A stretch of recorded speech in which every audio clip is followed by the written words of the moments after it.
بولنے دیجیے اس بات پر کہ میں آپ لوگوں کے قصے کر رہا ہوں. میں کوئی باہر کا نہیں ہوں کہ میں ہزاروں سال کے واقعات آپ کو سناؤں. میں آپ کا ہی خبیر ہے, آپ کے ہی خاندان کا اور آپ کے علاقہ کا ہوں. میں دیکھتا ہوں اپنے علاقے کی حالت کو, آنکھوں سے آنسو نکل جاتے ہیں کہ مہینوں ہو گیا قرآن کو نہیں دیکھا. اللہ اکبر, مسلمان ہیں ہم مسلمان اپنے آپ کو کہتے ہیں. کوئی ضرورت ہمیں ایسے مسلمان کہنے کی نہیں ہوگی. میرے رسول کو ایسے امت کی ضرورت نہیں تھی. میرے نبی کو تو ضرورت تھی کہ عمر کوئی بنے, عثمان کوئی بنے, علی کوئی بنے, طلحہ کوئی بنے, سعید کوئی بنے, زبیر کوئی بنے, حسن حسین کوئی بنے. میرے نبی کو ضرورت اس بات کی نہیں تھی کہ حسن اور حسین کے نام پر ڈنکے بجانے والے اور اکھڑا نکالنے والے لوگ ہو جائے. میرے نبی کو ضرورت اس بات کی تھی کہ میرا جس طرح حسین وہاں کربلا کے اندر گردن کٹا رہا ہے اور میدان پر کھڑا ہوا ہے, جمع ہوا ہے, یزید کہتا ہے جھک جا, اس کے ماننے والے کہتے ہیں جھک جا, رسول کے دین کو بیچ دے. حسین وہاں یہ اعلان کر رہے تھے رسول کے دین کو نہیں بیچوں گا, میں اپنے بچوں کو کٹاؤں گا, اپنی بیویوں کو کٹاؤں گا, اپنے اولادوں کو کٹاؤں گا. اور آپ لوگوں کو نہیں معلوم ہے حسین کے نام پر ڈنکا بجاتے ہیں. اللہ کی قسم میں نے جب امام حسین کی تاریخ پڑھی ہے میری آنکھیں نم تھی. ارے چھوڑا سا قافلہ ہے, تھوڑے سے لوگ لے کر گئے ہیں, ہزاروں کا مقابلہ کر رہے ہیں, اسلام اور دشمن کا مقابلہ ہے. امام حسین وہاں جا کر کیا اعلان کر رہے ہیں؟ او باغیوں سن لو, میں رسول کا نواسا ہوں. میرے رسول نے میرے سینے پر بوسہ لیا ہے, میری پیشانی پر بوسہ لیا ہے. میں رسول کے دین کو نہیں بیچوں گا. آج میں اور آپ امام حسین کا نام لینے والے ہیں. اللہ اکبر, شرم نہیں آتی ہے کہ میں اور آپ امام حسین کا نام لوں, میں اور آپ امام حسین کے نام پر نعرہ لگائیں اور بات یہ ہو کہ میں امام حسین کی سنت کو ذبح کروں, میں امام حسین کے نانا کے دین کا جنازہ نکالوں. اللہ کی قسم میں مسلمانوں تمہارے سامنے ہاتھ جوڑ کر یہ اپیل کرتا ہوں کہ اپنے دین کو مجروح نہ کرو, اپنے دین کو برباد نہ کرو, اپنے نبی کے دین کے ساتھ کھلواڑ نہ کرو. میرا یہ آپ کا آنا مسجد کے اندر اس وقت آنا یہ دین کے ساتھ ہماری وہ بد اخلاقی ہے, رسول کے ساتھ بد اخلاقی ہے, ایمان کے ساتھ بد اخلاقی ہے. ہم نے جس نبی کا کلمہ پڑھا ہے اس کی سیرت اٹھا کر دیکھو, وہ میرے اور آپ کے لیے تڑپا ہے. اس رسول کے دین کو میں اتنی آسانی سے بیچ دوں؟ میرا باپ اگر قبر کے اندر جاتا ہے وہ مرتا ہے, اللہ کی قسم میں میراث کے لیے کھڑا ہو جاؤں گا. میں اپنے باپ کی میراث سے کچھ نہیں دوں گا, مجھے میرے باپ کی میراث پوری چاہیے. میں اپنے باپ کی میراث کے لیے لڑتا ہوں, کسی کو حق نہیں دیتا ہوں. میرے رسول نے دین ہمارے لیے لایا ہے, میرے رسول نے ہم کو وارث بنا کر گئے ہیں. اس دین کے محافظ یہ نوجوان ہیں, وہ دین کو بیچیں گے تو بتلاؤ پھر رسول کے دین کا کیا ہوگا؟ پھر کون لوگ کھڑے ہوں گے؟ اگر میں اور آپ ہی دین کو بیچنے والے بنے, میں اور آپ ہی مسجد کی بے حرمتی کرنے والے بنے, میں اور آپ ہی دین کو فراموش کرنے والے بنے, تو بتلاؤ تو صحیح پھر کون آپ میں سے امام حسین پیدا ہوگا؟ ہونا تو یہ چاہیے تھا کہ امام حسین آپ میں سے کوئی بن جائے, امام غزالی آپ کی خاندان آپ کے خاندان میں سے کوئی بن جائے. اللہ کی قسم رمضان کا مہینہ بڑا مبارک اور مقدس مہینہ ہے. میں نے ابتدا میں قرآن کریم کی آیت پڑھی تھی. میرا موضوع آپ لوگوں کو دیکھ کر بدلا کہ افسوس ہوتا ہے کہ ہم مسجد کے اندر بہت لیٹ آتے ہیں. جمعہ کا دن ہے, ہمیں جمعہ کے دن کی احترامی یہ ہے, جمعہ کے دن کی فضیلت یہ ہے کہ ہم جمعہ کے دن جلدی مسجد کے اندر تشریف لائیں, اللہ سے مانگے. اللہ نے ایک دن ہمیں دیا ہے, حدیث کے اندر آتا ہے جمعہ کے اندر ایک گھڑی ایسی آتی ہے جس میں دعائیں قبول ہوتی ہے. آدمی مسجد کے اندر آ جائے, اعتکاف کی نیت سے بیٹھ جائے, کوئی دعا کرتا رہے, دل میں کوئی بات کرتا رہے, لگ گئی تو منزل اس کی کشتی کنارے لگ جائے گی. ایک بڑھیا تھی, اس کی چکی لوہے کی تھی یا غالباً پتھر کی چکی تھی, وہ روزانہ دعا کرتی تھی کہ اللہ میری چکی کو سونا بنا دے, سونا بنا دے. اس نے سنا تھا کہ سر سے اور مغرب کے درمیان جمعہ کے دن دعائیں قبول ہوتی ہے. وہ روتی رہی اور دعائیں کرتی رہی اور وہ سونے کے لیے دعا کرتی تھی. لیکن جب قبولیت کا وقت آیا تو اس نے ایسا کہا کہ اللہ سونے کی نہ کرے تو میری اس چکی کو تو لوہے کی ہی کر دے. اور وہ قبولیت کا وقت تھا اور اس چکی کی لوہے کی, اس کی پتھر کی چکی لوہے کی ہو گئی. میں نے کہیں سنا تھا یہ واقعہ, لیکن ہمیں اس بات پر حدیث پر یقین ہے کہ جمعہ کے دن دعائیں قبول ہوتی ہے. تو ہم مسلمان ہیں, ہمارے لیے ضرورت اس بات کی ہے کہ ہم مسلمان ہونے کا ثبوت دیں, ہم اپنے چہروں سے بات ثابت کریں کہ ہم مسلمان ہیں. ہماری جمعیت یہ ہو. اب رمضان کا مہینہ آ رہا ہے, رمضان کے مہینے کے لیے اللہ تبارک و تعالی جنت کو مزین کرتا ہے. میرے بھائیوں, آپ نے اور میرے اور آپ اور مجھے تو معلوم ہی نہیں ہے کہ یہ مہینہ کون سا ہے. اتنا معلوم ہے کہ یہ صبرات آنے والی ہے, شب برات آنے والی ہے, لیکن رمضان کا مہینہ کا معلوم نہیں ہے. لوگ صبرات کے دن بڑے اہتمام کے ساتھ حلوہ پکاتے ہیں اور بڑی فضیلت اس کو سمجھتے ہیں, لیکن اس سے زیادہ وہ رمضان کو فضیلت نہیں دیتے ہیں. جتنے تم یہ سمجھتے ہو نفلی عبادتوں کو تم اس کی تاکید کرتے ہو, اس سے میں تم زیادہ میں اس بات پر تاکید کر رہا ہوں کہ رمضان مبارک کا مہینہ آ رہا ہے, اس کے لیے آپ اہتمام کریں, اس کے لیے اللہ تبارک و تعالیٰ سے مانگے.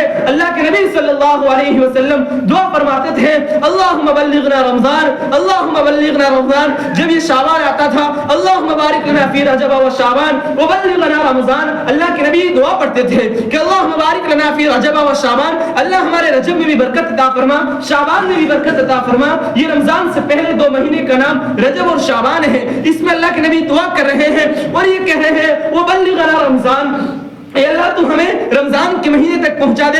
کوئی تو خاص بات ہوگی. میرے نبی, کائنات کے نبی یہ دعا کر رہے ہیں, اے اللہ ہماری عمروں میں برکت عطا فرما, ہمیں رمضان کا مبارک مہینہ عطا فرما. رمضان کا مبارک مہینہ اتنا بابرکت مہینہ ہے, اتنا مقدس مہینہ ہے. مسلمانوں, اللہ کے نبی فرماتے ہیں اس میں ایک اشرا مغفرت کا قرار دیا جاتا ہے, اس میں رحمت کا اشرا بھی ہے, اس میں جہنم سے خلاصی کا بھی اشرا ہے. ہمارے نوجوان وہ ہیں جو روزہ نہیں رکھتے ہیں. مسلمانوں, اللہ اکبر, مسلمان ہیں, نوجوان ہے, جوانی کی قوت ہے, زنا کرنے میں کوئی یار نہیں ہوتی ہے, زندگی گزار دی جھوٹ بولتے بولتے, کبھی پیشانی پر بل نہیں آیا, کبھی پیشانی پر پسینہ نہیں آیا, غیبت کرتے کرتے ہم نے اپنی زندگی گزار دی, کبھی پیشانی پر پسینہ نہیں آیا, ہم نے چوری کرتے کرتے اپنی زندگی گزار دی, جوا کھیلتے کھیلتے اپنی زندگی کو برباد کر دی, نبی کے دین کے ساتھ بغاوت کرتے کرتے ہم نے اپنی زندگی کو لگایا ہے. لیکن اب آج سے عہد کرو کہ رمضان کا مہینہ آ رہا ہے, پیارے نبی کی ہم امت ہیں, ہم جس طرح میرے نبی نے رمضان کا اہتمام فرمایا تھا, حضرت امی عائشہ رضی اللہ تعالی عنہا فرماتی ہے, امی عائشہ کہ اللہ کے نبی صلی اللہ علیہ وسلم کی رمضان کے مہینے کے اندر کیفیت بدل جایا کرتی تھی. میں بہت سرعت کے ساتھ بات کر رہا ہوں, وقت مجھے کم دیا گیا ہے, لیکن میں آپ حضرات سے اس بات کا عہد لینا چاہتا ہوں کہ اپنی زندگی کو بدلنے کی کوشش کریں, اپنے آپ سے یہ ظاہر کریں. مجھے شرم آتی ہے کہتے ہوئے, نوجوان کا طبقہ ہے, آپ لوگوں کے اوپر دین کی بنیاد ہے. حالات سے میں عموماً بات کرتا ہوں کہ جو حالات اس وقت ملک ہندوستان کے چل رہے ہیں, عالم کے حالات جو چل رہے ہیں, وہ بہت سنگین ترین حالات ہیں. ہمیں اس کا اندازہ نہیں ہے, ہمیں تو یہودیت نے ہمیں بے خبر رکھا ہے. اس وقت فلسطین کے حالات اتنے سنگین چل رہے ہیں جہاں مسلمانوں کو بے دردی سے قتل کیا جا رہا ہے. اگر نوجوانوں یہی تم رہے, تمہارا ہدف یہی رہا کہ ہم اپنے نبی کے دین پر واپس لوٹ کرنے آئے, یاد رکھو تاتاری کا زمانہ ملک ہندوستان میں آ جائے کوئی بعید نہیں ہے. ہماری اذانیں بند کرائی, میں نے بھی امام صاحب سے کہا بھائی مائک ہے یا نہیں ہے, میں مائک سے مسلسل بغیر مائک کے نہیں بولوں گا, تو کہا کہ بھائی مائک کا سلسلہ تو بند ہو گیا. حالانکہ مائک کا سلسلہ بند کیوں ہوا, یہ ہم نے اپنی مسجدوں کو آباد نہیں کیا, ہم نے امام کے حوالے کر دیا, مؤذن کے حوالے کر دیا, ہم سے ہماری اذانیں چھن گئی. یاد رکھو یہ بات میں نے پہلے بھی کہی اور آپ نے سنی بھی ہوگی سوشل میڈیا کے ذریعے. میں نے کہا کہ یہ 6 دسمبر کا جو دن ہے وہ آیا, اس امت پر دوبارہ آ سکتا ہے, یہ کوئی بعید نہیں ہے. کب ہماری مسجدوں پر تالے لگ جائیں, کب ہم سے ہمارا دین چھن جائے, یہ ہم اس کی گارنٹی نہیں دے سکتے ہیں. حالات اتنے سنگین ترین ہیں. مسلمانوں میں تمہیں اس بات پر بہت اپنے وثوق کے ساتھ کہہ رہا ہوں, اعتماد دلاتے ہوئے کہہ رہا ہوں کہ اپنی زندگی سے غفلت کے پردے کو ہٹاؤ, اب رسول کی طرف آ جاؤ, مسجد کو آباد کرنے والے بنو. اللہ سے مانگو کہ اللہ تبارک و تعالی ہمیں رمضان کا مہینہ صحیح گزارنے کی توفیق عطا فرما, ہمیں رمضان کے روزے رکھنے کی توفیق عطا فرما. نوجوان ہیں, رمضان کے مہینے کے اندر روزہ نہیں رکھا, اللہ اکبر. امام حسین جب شہید ہوئے تھے تو روزے سے تھے, لڑ رہے ہیں, 3 دن جن کی پیاس بند کر دی گئی. اس امام حسین کا نام تو لیتے ہیں نا, اس امام حسین کے نام کا محرم تو بناتے ہیں نا, یہ ایک الگ بات ہے, میں اس پر بحث نہیں کرتا, لیکن تائی لے رہا ہوں. محرم ہم بناتے ہیں, خوشی مناتے ہیں, لیکن کیا امام حسین نے روزہ نہیں رکھا؟ 3 دن تک امام حسین پر پانی بند رکھا تھا.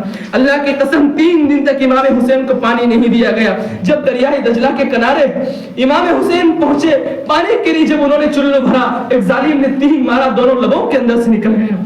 اس امام حسین کا میں اور آپ نام لیتے ہیں, اس رسول کی امت ہمیں, جس نبی نے ہمیں اس بات پر چھوڑ کر گیا کہ او میری امت, جب حضرت روح قبض کرنے کے لیے فرشتہ آیا, میرے نبی کے کمرے کے اندر اجازت لی, اللہ کے نبی سے کہا کہ ہم آپ کی روح کو قبض کرتے ہیں. اللہ کے نبی نے فرمایا رکو.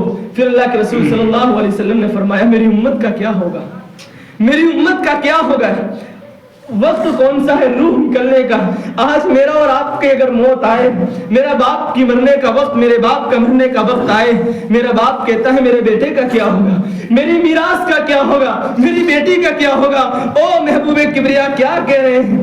او اللہ میری امت کا کیا ہوگا، اللہ میری امت کا کیا ہوگا؟ میرے محبوب فرما رہے ہیں موت کا وقت قریب ہے، اور اللہ سے کہہ رہے ہیں اللہ میری امت کو یتیم مت چھوڑنا، میرے جانے کے بعد میری امت کو بے لوث نہ چھوڑنا، اللہ میری امت کے غریب کو بھی معاف فرما، امیر کو بھی معاف فرما، ظالم کو بھی معاف فرما۔ طائف کے میدان میں جا کے دعا کر رہے ہیں، عرفات بھی دعا کر رہے ہیں، کن کے لیے؟ میرے اور آپ کے لیے دعا کر رہے ہیں۔ بتلاؤ اس امت اس نبی کے ساتھ بغاوت تو نہیں کرو گے؟ اس نبی کے ساتھ بغاوت تو نہیں کرو گے نا؟ اس کی نبی کی سنت پر عمل کرو گے نا بھائی؟ کرو گے نا؟ اس نبی کی دین کو بیچو گے تو نہیں نا؟ کٹنے کا موقع آیا تو کٹو گے نا؟ اس نبی کی دین کی شریعت کی حفاظت کی بات آئی تو حفاظت کرو گے نا؟ پیچھو تو نہیں ہٹو گے نا؟ اگر کل قیامت کے دن بلال نے پوچھ لیا بتلاؤ ہم نے تو مارے کھا کھا کر اس دین کو پوچھا ہے، تم نے کیا کیا؟ ہم جواب نہیں دے سکتے ہیں۔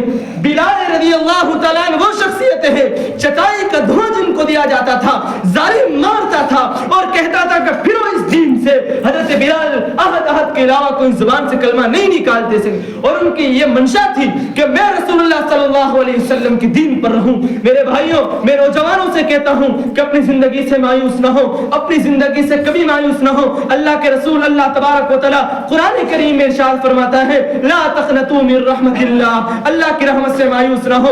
نوجوانوں تم سے کہتا ہوں استغفار کرو، توبہ کرو۔ توبہ میرے نبی کی بڑی سنت ہے، بڑی محبوب ترین سنت ہے۔ اللہ کے نبی صلی اللہ علیہ وسلم توبہ کیا کرتے تھے، بڑے بڑے زانیوں نے توبہ کی، اللہ نے ولی بنا دیے۔ ہم بھی اللہ تبارک و تعالیٰ سے توبہ کریں۔ کفل کا واقعہ آپ نے سنا ہوگا، روزانہ ایک نئی لڑکی سے وہ زنا کرتا تھا، روزانہ نئی لڑکی سے زنا کرتا تھا۔ بنی اسرائیل کا واقعہ ہے، بنی اسرائیل کی قوم کے، بنی اسرائیل کی شریعت کے اندر بڑی شدت تھی، کوئی زنا کرتا تھا، گناہ کرتا تھا، دروازے پر فرشتے لکھ دیتے تھے، کوئی نیک کام کرتا تھا فرشتے لکھ دیتے تھے۔ بنی اسرائیل کا یہ کفل نامی شخص بہت زانی تھا، روزانہ ایک نئی فاحشہ عورت سے زنا کرتا تھا۔ ایک مرتبہ اس کے دروازے پر ایک نیک خاتون پہنچ گئی، پیسے نہیں تھے، غربت تھی۔ میں یہاں بھی عرض کرتا ہوں اپنے غریبوں کا ضرور خیال رکھا کرو۔ ہر مانگنے والی، ہر بے پردہ بیٹی بے حیا نہیں ہوا کرتی ہے، بعض مرتبہ انہیں اپنے گھر کے جذبات انہیں لے کر آتے ہیں۔ اس لیے وہ کفل نامی شخص تھا، جب وہ عورت اس کے پاس پہنچی تو کفل سے کہا کفل مجھے چھوڑ دے، میں زناکار عورت نہیں ہوں۔ کفل نے کہا کہ میں نے تو تجھے مجبور نہیں کیا، میں نے تو تجھے پیسہ دیا ہے، تو کیوں آئی ہے؟ تو کہا کفل مجھے میری بھوک نے یہاں پر لے کے آئی ہے۔ کفل کے دل پر یہ بات گزری، اس نے توبہ کر لی۔ روزانہ نئی عورت سے زنا کرتا تھا، روزانہ نئی لڑکیوں سے زنا کرنے والا شخص جب یہ مرتا ہے تو ان کے دروازے پر لکھا ہے غفر اللہ الکفل، کہ اللہ تبارک و تعالیٰ نے کفل کی مغفرت کر دی۔ لوگ بڑے حیران پریشان ہوئے کہ بھائی کفل کی مغفرت کیسے ہو گئی؟ تو اللہ تبارک و تعالیٰ نے فرمایا کہ اس رات اس نے توبہ کر لی۔ اللہ تعالیٰ اتنے بڑے زانی کو معاف کر سکتے ہیں، مجھے اور آپ کو معاف کیوں نہیں کر سکتے ہیں؟ توبہ کریں گے نا۔ ایک لوہار تھا، لوہار یہی لوہے کا کام کرنے والا، اس کو ایک شخص نے دیکھا کہ لوہے کی بھٹی کے اندر وہ اپنے ہاتھ کو ڈالتا ہے اور لوہے کو الٹتا پلٹتا ہے۔ ایک شخص کا وہاں سے گزر ہوا، بڑا تعجب کیا کہ بھائی یہ تو بڑا اللہ والا ہے، یہ بھٹی کے اندر گرم آگ کے اندر ہاتھ ڈالتا ہے، اس کے ہاتھ پر آگ اثر نہیں کرتی ہے۔ تو اس شخص نے پوچھا اے اللہ کے ولی آپ لوہار ہیں، آپ کے ہاتھ پر آگ اثر نہیں کرتی ہے، ہمارے لیے دعا کرو۔ تو اس شخص نے، نوجوان نے کہا بھائی میں کوئی ولی نہیں ہوں، واقعہ سنیے۔ کہا کہ ایک مرتبہ میں ایک عورت کے ساتھ، ایک عورت میرے پاس آئی کسی ضرورت کے لیے، میں واقعہ اس لیے سنا رہا ہوں کہ مایوس نہ ہو، آج توبہ کر کے اٹھے، اللہ تبارک و تعالیٰ ہمیں ایسے بھیجے گا یہاں سے جیسے ہم نے گناہ کیا ہی نہیں۔ زمین بھر دو، آسمان بھر دو گناہ سے، اللہ تبارک و تعالیٰ سے ایک مرتبہ تم کہو اللہ معاف کر دے، اللہ معاف کر دے گا۔ اس شخص نے کہا کہ عورت میرے پاس آئی، جب میں اس کے پاس زنا کے لیے گیا تو اس عورت نے کہا کہ میں زانی نہیں ہوں، مجھے چھوڑ دے، اور اگر تو مجھے چھوڑ دیتا ہے، میرے ساتھ زنا نہیں کرتا ہے تو اللہ تبارک و تعالیٰ تیرے دنیا کے اندر بھی تجھ پر آگ کو حرام کر دے گا، آخرت میں بھی جہنم کی آگ کو تجھ پر حرام کر دے گا۔ وہ شخص یہ کہتا ہے کہ میں نے اس کو چھوڑ دیا، میں سویا، اس کی ماں میرے خواب میں آئی اور کہتی ہے کہ اللہ تبارک و تعالیٰ نے تجھ پر دنیا کی بھی آگ حرام کر دی ہے، جہنم کی بھی آگ تجھ پر حرام کر دی ہے، اور کیوں کہ تو نے اللہ کے رسول صلی اللہ علیہ وسلم کی خاندان کی بیٹی سے زنا نہیں کیا ہے اور اس کی وجہ سے اللہ نے تیری مغفرت کر دی ہے کہ میں صبح اٹھا میں نے مٹی کے اندر ہاتھ ڈالا اللہ تبارک و تعالی نے میری ایسی توبہ قبول کی کہ دنیا کی آگ مجھ پر اثر نہیں کرتی ہے. اللہ اکبر. تو یہ کوئی بعید نہیں ہے. یہاں بیٹھنے والے نوجوان چہروں سے میں کہہ رہا ہوں اپنی زندگی کو سنوارنے کی کوشش کرو. سفید رئیس بزرگوں سے میں ہاتھ جوڑ کر اپیل کرتا ہوں اپنے بچوں کو دین کی تعلیم دو. صحیح تعلیم دو گے آپ کے بچے صحیح نہج پر آئیں گے. قرآن کی تعلیم دو. آپ کے جنازے پر یہ شریک ہونے والے بچے آپ کے قبر پر فاتحہ پڑھنے والے ہو جائیں گے. ورنہ ایسا ہوتا ہے گھر کے اندر قرآن کو ہاتھ لگانے والے مہینوں تک کوئی ہمارے گھروں میں نہیں ہوتا ہے. مہینے قرآن رکھا کہ قرآن اللہ نے اس لیے اتارا کہ رمضان میں پڑھایا جائے یا غلافوں کے اندر سجایا جائے یا تعویذوں کے اندر اس کو پہنایا جائے. نہیں, قرآن تو پڑھنے والی چیز ہے, بابرکت چیز ہے. پڑھو گے, دیکھو گے, دیکھنا بھی ثواب ہے, چھونا بھی ثواب ہے. اس لیے اب سے اہتمام کرو. انشاءاللہ ہم آج سے اپنی زندگی کو بدلنے کی کوشش کریں گے نا بھائی؟ بلند آواز سے کہو کہ انشاءاللہ ہم اپنی زندگی کا ثبوت دیں گے. ہم رسول کے سچے عاشق بنیں گے. ہم واقعی امام حسین کے پیروکار بنیں گے. دکھلاوے والے پیروکار نہیں بنیں گے, حقیقی امام حسین سے محبت کرنے والے بنیں گے. تو کل قیامت کے دن ہم امام حسین کے صفوں کے اندر ہوں گے اور بڑے غنیمت لوگ ہوں گے وہ جو امام حسین کے صف میں ہو, نواسے رسول کے صف میں ہو. میں نے آپ حضرات کے سامنے بات کہی, اگر کوئی بات آپ حضرات کو بری لگی ہو تو معافی چاہتا ہوں. اگر کوئی اچھی بات لگی ہو تو اللہ تبارک و تعالی سے دعا گو ہوں اللہ مجھے بھی عمل کی توفیق عطا فرمائے, آپ کو بھی توفیق عطا فرمائے, حالات کو درست فرمائے. اللہ ہم سب کی توبہ کو قبول فرمائے. اپنی توبہ اللہ تبارک و تعالی اپنی معافی کو مجھ پر اور آپ پر عام فرمائے. وآخر دعوانا ان الحمدللہ رب العالمین. وقت ہوا تو پھر انشاءاللہ کبھی ملاقات.